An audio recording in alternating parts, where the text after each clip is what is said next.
and welcome to the Night Feed. I'm your host, Charlotte, here to bring you some company during, let's face it, one of the toughest parts of being a new parent, the Night Feed.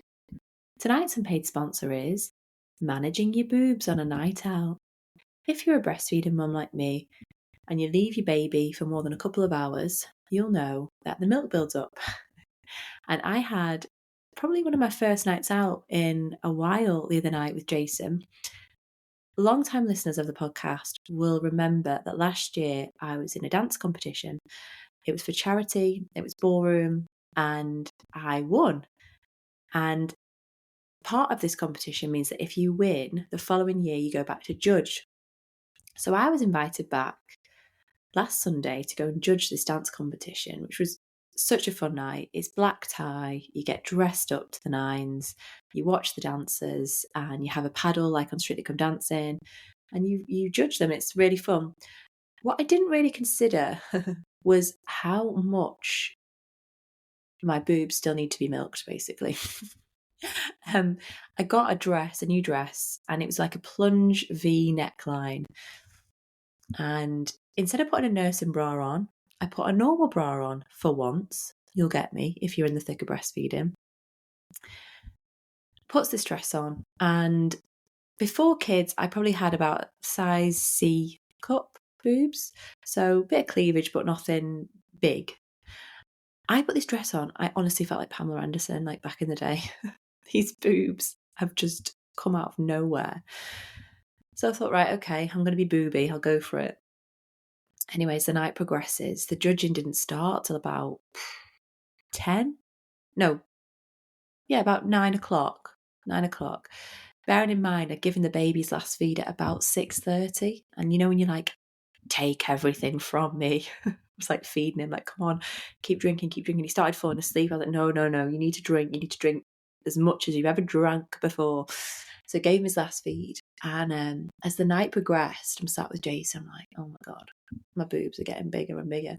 And now some of you will be shouting at me, pump, why didn't you take your pump? But at 6 months, he's weaning now. So he is drinking a lot, like significantly less. So there's not as much pressure on the boobs as there was, 2 months in. I did notice these boobs getting bigger and bigger. And honestly, by the end of the night, I looked like I'd had like size E breast implants put in.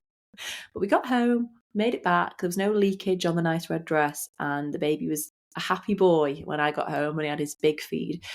But it just makes me laugh about when you're a breastfeeding mum and you want to go out for a couple of hours. It's literally like, do you take a pump with you?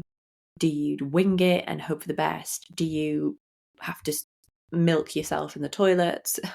It didn't come to that, luckily, on Sunday. But yeah, it's one of those, isn't it?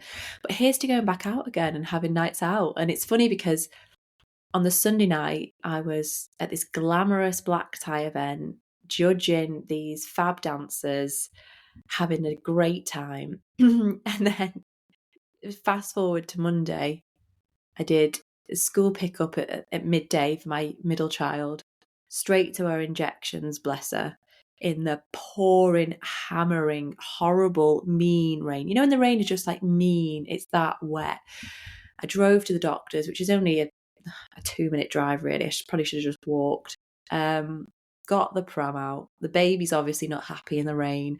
My daughter, getting her in the pram in this horrible, horrible rain when it's not even like you're a bit wet, it's like you're soaked through. And there I am, pushing the pram, getting splashed from cars going past, thinking, gosh, last night I was at a black tie dinner. And here I am now in the middle of Manchester, pushing a pram in the driving rain, going for injections. And it's funny how life can be as a mum, isn't it?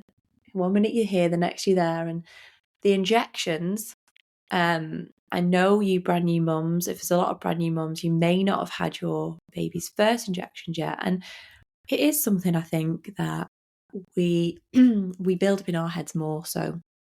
And I don't know what your technique, if you have toddlers or older children, but this is what's worked for me. And my 3.5-year-old, I took her for her vaccinations. And I didn't mention it. I didn't mention that she was going in, she was going to be vaccinated till the very last minute, because I didn't want her thinking about it in her head at school. I didn't want to worrying. I didn't want any nervousness building around it. So we're just going to the doctors, and afterwards I'm going to take you for a nice treat. And that's all I said. And we were in the waiting room, so I thought I might start telling her what's going to happen now. So we're going to go in. It's going to be a lovely nurse, and she's going to give you a super injection, and it's really pain free, and it'll make you really healthy. I was just kind of talking through. She's like nodding along. Honest to God, guys, we're having a bit of a funny time with her at the moment. She's 3.5, and it's kind of hit and miss whether if she doesn't want to do something, it's a struggle. So I was thinking in my head, wow, this is going to be tough. She sat on the chair. She said hello to the nurse. And she was as good as gold. She had both injections. Obviously, there's one in one arm and one in the other. And the second is always more difficult because obviously they've had one and it's hurt them. I'm like, come on, it's okay. The nurse was brilliant, thankfully. And she sat and she had this injection and she just said, ow, that hurts a little bit. Ow, ow, ow, ow. And no tears, no crying. So if you are going for injections with your baby or your toddler, try not to build it up too much in your head, because I think they can sense the nervousness. And because I was just so calm and very matter of fact about it, I didn't mention pain really. I didn't mention her. I just said it's a super injection. It gives you lots of vitamins and healthy things to keep you well and keep you super strong. And then I took her to the cafe and we had a big slice of chocolate cake. But yeah, if you're building that up in your head, just to remind you that it's best to just be as calm as you can, because then they don't build things up either. And hopefully you'll be just as fine as we were.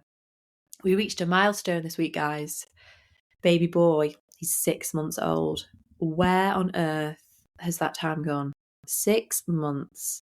And I'm just clinging on to these newborn baby. He's not a newborn anymore, is he? Obviously, but to these baby cuddles as much as I can. While my older two are at school, I'm keeping the contact naps going because I just love them. And I feel like with your third, it's funny how you take so much in. Like I've said previously on the podcast, with your first, it's very much like, oh my God, what am I doing? Then with your second, if you have them close like I did, you've got a 1.5-year-old and a newborn, both with very high level needs, kind of like managing everything. And now I've got a 4 and a 3-year-old who will play together themselves, and I can just soak in the baby a bit more. And I think when it's your third, you're 3 babies in, you kind of know more about what you're doing. You've got more of a confidence. And it's helped me just enjoy the little moments and really let them soak in, because we watch videos of our first and I watch them back and I think, wow, was I as in the moment then? Because everything's so new and different, isn't it? But yeah, it's amazing how time slows down a little bit with your third, I think, and you kind of soak the moments in a little bit more, even though life is more chaotic in some ways, because he's got to come on a school run some days with us. He can't just nap when he wants. It fits around the girls and when they're needing to be picked up and taken to places. And it's like a third baby has to integrate. But yeah, 6 months. I don't know where that time's gone. I hope you're all well. I hope you're all keeping warm as you can if you're in the UK like me, looking out on this awful rainy day. But yeah, we're approaching Christmas. It's good. It's all good. And whether you're up feeding at the moment or whether you're on a walk with the pram, I hope you're keeping well and enjoying new motherhood. And I'll have to give a magazine a little plug, a magazine called Juno magazine here in the UK. I had an article featured this week, and it's come out. They have a December issue. I think it's quarterly the magazine comes out, and I'd highly recommend it. I've been having a lovely flick through this magazine. It's really, really lovely. Lots of tales of new motherhood. It's kind of naturalistic. It's lovely. It's a really just a nice, fulfilling magazine. So if you want to grab a copy, head to the Juno magazine website. You'll be able to find all the details there. I'm going to jump into the emails. And first one is about loneliness. It says, "Hi, Charlotte. I'm currently deep in the blur of new parenthood, and something's been on my mind. No one warned me about how lonely it can be, even when you're never technically alone. I adore my baby, but some days I feel like I'm disappearing a bit. Is this just a normal part of the newborn phase, or is there anything I can do to feel more like me again? Would love your thoughts. A very tired but hopeful mom." I think this takes a lot of people by surprise. When you're at home in those early months and say your partner works, it can be lonely. And I think the loneliness is heightened by the fact that some days you don't know what you're doing. In the very, very early days, you're kind of navigating through new parenthood. And like I said, if your partner goes back from paternity leave, you are in this. You're the nurse, you're the mum, you're the doctor, you're the everything all in one. And it can be quite overwhelming. And I think that adds to the loneliness, because all the decisions that are going to be made for that baby from, say, 8 till 6 are on you. And I think it's slightly daunting. And I think that can heighten the fact that you're on your own. But for me, I mean, luckily Jason works from home a lot, so I'm not ever really completely on my own. Obviously there's some days when he's not here, but what I tended to do when I had the girls was I would get out a lot to play groups. And when I had my first, it was COVID, so it wasn't really possible to do that as much. So I do remember feeling that kind of loneliness then.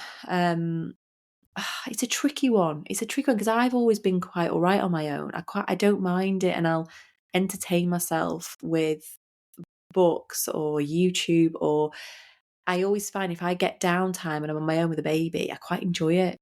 And I like the peace and quiet. I like the fact that I can watch anything on the telly, that I can read, I'm recording this now while the baby's on my lap. But if you do struggle with loneliness, it's important to get out there, get to your local play groups. You don't have to go to like fancy sensory classes if you don't want to. There are plenty of church hall play groups that'll be around. They're a great way to meet other mums. And the best thing I've found about those groups is they're all on the same wavelength as you. We got talking about sleep one day, and it's amazing how a group of mums can all just chip in and be like, "Oh my God, we were playing musical beds. We haven't slept for like 3 years. My husband still sleeps in the guest room." All these stories start coming out and you're like, "Oh, wow. It's not just us that have got an upside down bed, nighttime." And I think being around that really helps, because I think a big problem with mums, particularly brand new mums that are in on their own, is they can get dragged into social media. And I think that is really dangerous. That is going to make you feel down. There is no two ways about it. Even if you set up your feed to be perfectly upbeat and non-judgmental and full of lovely content, you will still get brought down by it. I come off Instagram, something will have bugged me. And it's like that for everybody. When do you come off and go, "Oh, I feel really great for that"? Not often. And I think that is a really big problem for mental health in new mums. And if you are feeling particularly lonely, you're probably more likely to reach for that phone and get a little hit of Instagram or TikTok. And what you're not realizing is that is adding to that loneliness, because you'll see people out and about, they'll be doing things and you'll think, "Oh my God, I'm just in on my own." Obviously babies under 6 months aren't as interactive, so it's not like you can have a chat with the baby and you're there entertaining them with your own thoughts a lot of the time. So I would say get out more if you can, even if it's walks, go to a cafe. If you've just got a newborn, like the listener said last week, take advantage of getting out with a newborn in the pram, because when they're a toddler, there's a lot more entertaining in cafes and letting them run around, which is all great. It's a new stage. But when they're a newborn, you can sit, have a coffee while they sleep or they feed, and be out and about. Just being around other people will help. If you stay in the house, you will drive yourself a bit mad. So I would definitely say get out and about. I know there's an app called Peanut where you can meet mums in the area. I don't know if you'd use that. I didn't particularly use it, but if you're feeling like that would help, head on there and see if you can find mums in the area. There's other things like the Mum Club, I know, that's in Manchester. I think they're like nationwide. You can join and they have, I think, monthly brunches. Go along there, meet some new mums, and you never know. A new mum could be your new best friend that comes round and has a cuppa with you, and you can kind of parent together then. I do that with my friend who has a toddler as well, and we'll have a cup of tea together while they play together. And that is great because you have that company and the ability to chat about your day. So my advice is to get out, and meet those new people, those new friends. Don't be overwhelmed by it. I know going into new groups can be daunting, but it will really, really help. And I hope you feel better. I hope you find someone you can go on walks with and just mingle and mix with. There's so many walks available. There's so many mum groups. Just take advantage of them. And I don't think you'll regret it. I hope that helps. Next email says, "Hi Charlotte, I'm a first time mum and something that has completely blindsided me is the constant noise. The white noise machine, the baby grunting, the bottles, the toys singing at me at 6 a.m. Even when the baby is asleep, my brain is buzzing. Is this sensory overload thing just part of early parenthood, or do you have any tips for turning the volume down a bit? Thanks for keeping me company on the night feeds, running on coffee and vibes." Oh, same. Always running on coffee and vibes. Love that.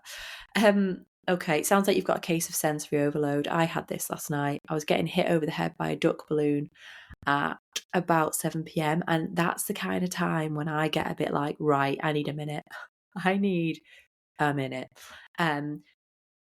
Sensory overload is completely normal. And I think when you've got a baby, the white noise machine, the baby makes way more noises than you realise in the night, don't they? I think that's what hit me with my first, is I constantly went to go and pick her up and it's like, oh no, she's just grunting in her sleep. It's completely normal. I didn't have a white noise machine. I know that is something that a lot of people have. I worried that the baby would become dependent on it. So I've never had a white noise machine. I can't help you with that one. Maybe wean them off if it bugs you. The baby grunting, I feel that stops after a couple of months. I know in the early days when they've just been born, it's weird how loud they are and how unsettled their sleep is. But it's obvious they've just been born. They're in a completely new environment. They're on a flat mattress, aren't they? When they've been tucked up in your womb. And of course, the body's going to make these noises as they adjust. So that kind of phase will phase out. I'm not going to lie to you, though. The toddler phase comes with more noise and sensory overload than the baby phase. So it's how you manage it. If it's really, really bugging you, you need to be able to step away from a minute and calm down and get your child into drawing. But no, it's just one of those parts of parenthood, isn't it? You are going to feel some days worse than others. There's days when I'm making the tea and I've got the baby in the high chair. He's babbling away now, which is wonderful, but he's hitting his loud toy, and then sometimes he'll get a bit annoyed and upset. Then I've got my 3-year-old riding around behind me on a scooter, trying to keep her safe, and then my eldest usually colouring at the table. But managing that and the cooking is complete and utter overload some nights. And it gets to a point when Jason comes in and I'm like, oh my God, I need a minute. And I have to step away. And it's important to recognise that. It's really important to recognise that, because otherwise you just blow up and no one wants that. The kids don't want that. You don't want that. It's not their fault. They're just playing. If they've got loud toys, they're going to hit them. They're going to play with the loud toys, and that's their education and that's their fun. So as us, it's taking responsibility when we're feeling completely over-sensorized and touched out and needing a minute to just go and have five. Even if you're on your own, make sure the baby is safe on a flat surface and just have a little breather for a minute. It's okay to do that as long as the baby's safe. I would not leave a toddler and a baby.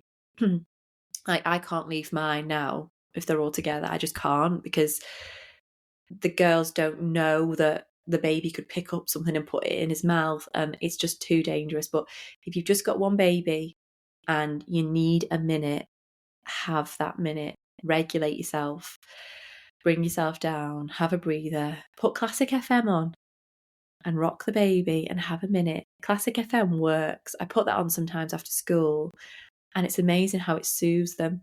The girls will be a little bit more sedate and calm. So that's a great one if you need something to calm you as well. It's a bit of Classic FM, and just turn the noisy toys off for a bit. Hope that helps. I found another post before on Reddit, and I thought, as parents, we can sometimes compare, beat ourselves up a little bit if we're going through a hard patch. And I just thought I'd read this out because it's quite important to know if you have got a baby with a slightly difficult temperament. So it says, public service announcement, temperament matters. Although I'm not considered a new parent, I wanted to come on this thread and give a PSA to all the parents out there with harder babies. You are not crazy. You are not doing anything wrong. Temperament matters. My first child, now a 3-year-old, has been difficult / highly sensitive from the moment he was born. He was extremely fussy as a newborn and was always crying up until 8 months. Even after that, he required so much support in every aspect. The conditions for his naps had to be perfect, or he just would not sleep. As a first-time parent, I thought I messed him up somehow. I was convinced I was not doing it right. As he grew up, he still has been hard. Sleep never came easy for him. He has a really hard time with transitioning to new things, and his emotions have always lived right at the surface. My second child, who was 7 months, could not be more opposite.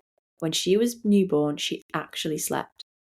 My husband and I thought something was wrong because we didn't realise how much babies actually sleep. She can sleep through any noise or brightness. She doesn't cry when she's awake unless she's hungry.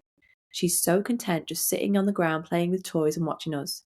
A perfect example of my kid's temperament occurred tonight during bedtime. I side lay to nurse my baby asleep. She unlatches, rolls on her back, eyes open, staring off for a few minutes, then slowly drifts to sleep next to me. My son never could have possibly done that. Meanwhile, my husband was laying in our bed with my son. White noise machine on, his sleep playlist is going, and he's asking for black back scratches whilst trying to hold my husband's face. He still requires so much effort to go to bed. All this to say, don't beat yourself up about your child's needs. You're doing so much good work raising this little human, and oh my God, it is tough. But you're not doing anything wrong. Some kids are truly harder than others. I thought that is such a great post as a parent comparing two children that have been raised in the exact same environment, to show you first-time mums that if your baby is particularly fussy, you're not necessarily doing anything wrong. I've seen it firsthand with mine. They've all been raised the same, and there are stark contrasts with their behaviour and with their temperament, and all in a great way, because I wouldn't have them all the same. That would be boring. But it is true that temperament can be very different from one child to the next. And it's important to know that, particularly if you only have one, that it's not necessarily you. You know, you might have a friend with an amazing sleeper, someone who says, oh, they slept through all night. I remember when we had our first or second, someone said to me, oh, my baby sleeps through 7 till 7. And the baby was the same age as my 3-month-old at the time. And I was like, what? I was like, what are we doing? What? And then I took a step back and I was like, no, she's 3 months old. They've maybe just got lucky there with a very sleepy baby. I don't know. But it's very easy to beat yourself up, isn't it? when you hear like, oh, my baby, he's just so chill and he'll go to sleep anywhere. I don't need to rock him to sleep. He just closes his eyes. And you're like, what? What? So it's really good to hear these other sides of the coin. I feel like I've said last week, I think, with all these sleep coaches and the sleep things that you see on Instagram, you can be beat up a little bit to think you're not doing it right. And I think it can be quite toxic. And it can also be that toxic that you start to think there's something wrong with your child and something wrong with your baby. And you maybe build a bit of resentment, which is really, not what we want. So take each baby take their temperament and know that it's not necessarily you. It's every child's different. I see it with my siblings. I see it with my own children. And it's wonderful to be different. If we were all the same, we'd be like robots, wouldn't we? But it's just a reminder that if you are struggling through a phase or a specific sleep problem, you're not doing anything wrong. Babies and children are themselves, aren't they? They're their own people. You can't just say to a baby, right, you go to sleep now. I mean, some people clearly can. Maybe 5% of people clearly can. But there's 95% of us that are rocking them, that are shushing them, that are feeding them to sleep, which I still do with my 6-month-old because I find it easier. I'll side lay, nurse him to sleep. And that's what works for me. So, don't worry. Do what you're doing and know that every child is individual. Every child has their own different needs, and that should be celebrated and not, have resentment built towards it. Next tonight is what's trending. I was watching a clip on YouTube of Diary of a CEO with Stephen Bartlett, and he had a brain expert on, and I've not put in my notes what his name was, but if you go on to YouTube and type in brain expert CEO, Diary of a CEO, it'll come up because it's quite a recent one. I'll put his name in the show notes and I'll find it. He was so interested in how he was talking about parenting, and basically Stephen Bartlett was saying, I've not had kids yet. How do you raise the perfect brain? And the guy was like, look, I'm going to stop you there. That's already creating a problem. No one's brain is perfect. He said big things to him was we don't pander to our children. So he was talking about tantrums, and I myself have a 3-year-old at the moment, so tantrums are quite commonplace at the moment, and I see the phase coming. I saw it with my eldest, and I've now seen it with my second. And it's all about them regulating their emotions, and I know that they're not doing it to be nasty or mean. They're doing it because they're feeling these crazy big feelings, and having a tantrum is their only way to express it. He gave the example of cereal in the supermarket. He said, why do you think the cereal for the kids, the sugary stuff, the toxic stuff, is all on their level? He said, because that's where they can see. And they'll say, Mum, I want that. I want those bright pink hoops for my breakfast. And it's how we handle this as parents. So there's the one lane where you go, no, you can't have that. The child begins to have a tantrum and you stick to your guns and you say, he said to say, the outcome is going to be the same. If you have a tantrum, I am still going to say no. Then there's the other side of parenting where the parent takes the easier route. So the easier route is going, oh, go on then, you can have them. And you throw them in the trolley. And he said, what's happening there is you are building a habit. So the child knows, I want these crazy, bright pink, sugary cereal hoops for my cereal for my breakfast. I know if I throw a fit in the supermarket, Mum will be really embarrassed and she'll just go, throw them in. He said what you need to do is say, whatever you do now, my mind will not be changed. No is no. You can have a tantrum, and if you do have a tantrum, there'll be a consequence when we get home. And he said, just stay cool like that. He says, I don't know what the consequence is yet, but there'll be a consequence when you get home. And he said, if you can stick to that, even in a public situation where you just want to crawl up into a ball, stick to your guns. Parenting will be way more easy in the long term for you because your child will get the boundary. Your child will go, I do want that, but tantrums don't work. I could ask politely for it, and maybe I could get it for a birthday, or maybe I could get it for a special occasion. And your child will know that no is no. But just by throwing it in, we've all been there. We've all been there and gone, oh God, it's just easy to give them the chocolate bar. sticking to your guns makes it easier for you and them. Because it's all about knowing that life isn't just one box of roses, is it? And he said what we can do as parents is we can make our child's life too easy in a way. We do so much for them. We pick up their toys, and it's like, no, you get them to pick up the toys.